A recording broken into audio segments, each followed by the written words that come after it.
श्रृंगी अग्नि द्यमष्टि। एक दिन नंद भवन में गैया ब्याह गई।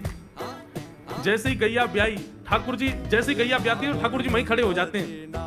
और बंधुओं, शास्त्रों में आज्ञा है कि गाय जब ब्याह रही हो, बछड़े को जन्म दे रही हो या बछिया को जन्म दे रही हो, उस समय गैया जो होती है वो दो मुखी हो जाती है। एक मुख तो सामने है, और जब जन्म देती है तो बछड़ा या बछिया उसका मुख जब बाहर आता है तो दो मुखी हो जाती है। ऐसी दो मुखी गैया की जब आप परिक्रमा करते हो तो पूरे ब्रह्मांड की परिक्रमा का फल प्राप्त होता है।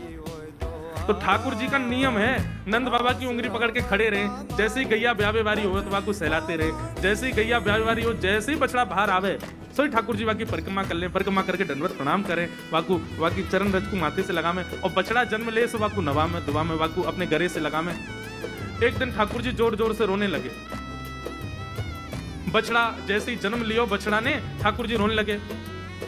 नंद बाबा शांत करा में नहीं माने, बलराम जी ने शांत करायो नहीं माने। यशोदा मैया गोद में लेके बैठी, बोले लाला कहा भयो, तू रो क्यों रोए?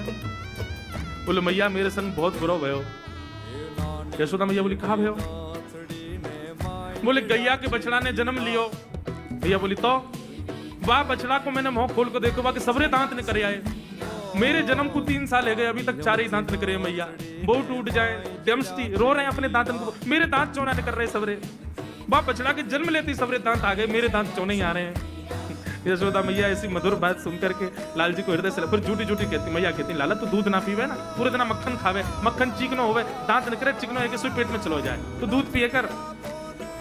कबहू बढ़ेगी चोटी मैया मोरी, कबहू बढ़ेगी चोटी। कभी अपनी चोटी पकड़ के रोते मैया मेरी चोटी चौना भर रही। बलराम की चोटी देखो कैसी नागिन जैसी चोटी है बाकी, और मेरी चोटी कैसी मैया नेक सी पतरी सी। मैया बोल लाला तू दूध ना पीवे, दूध ते चोटी बढ़े। बलराम में देखिए ऐसा जग भर के दूध पीवे। सो ठाकुर जी दूध को पात्र हाथ में ले में, अपनी चोटी खोल ले में, और फिर चोटी पकड़ करके दूध पी में, और दूध पीते पीते नापते रहे कितनी बड़ी भई कि ना भई अभी। ऐसी मधुर लीला ठाकुर जी करते हैं। ऐसी लीलाएं हैं ठाकुर जी की कि उन लीलाओं को सुनकर के जो ज्ञान के मार्ग को नहीं समझ पाते, जो वैराग्य के मार्ग को नहीं समझ पाते, जो ज्ञान और वैराग्य से ठाकुर जी को प्राप्त नहीं कर पाते, वो इन लीलाओं से ठाकुर जी के हो ही जाएंगे। ऐसी लीलाएं। और क्या करते हैं ठाकुर जी?